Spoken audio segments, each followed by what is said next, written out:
Yamaha offers two styles in the 50cc class of bikes for 2018, both under the Zuma standard. The Zuma 50F has intense, rough terrain styling and the 50FX is the lively-looking kin. Each with its own particular style, the Zuma bikes offer a ventured 2-up situate, locking stockpiling and a 4-stroke, fuel-infused 49cc motor for wonderful efficiency.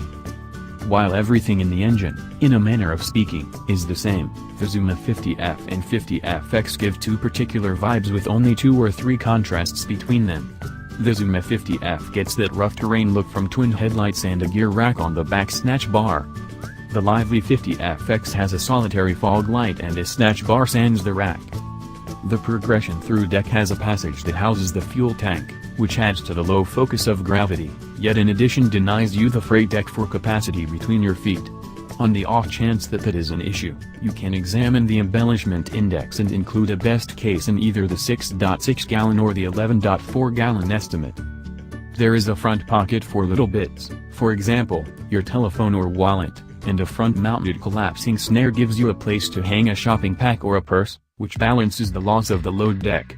Underseat stockpiling gives you 5.2 gallons of capacity, enough space for a full confront protective cap.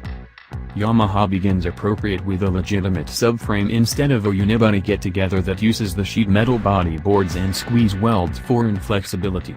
What this way to the purchaser is that body boards might be supplanted without real cutting, welding and painting operations, so a minor collision won't burn up all available resources and put you topsy-turvy on your speculation.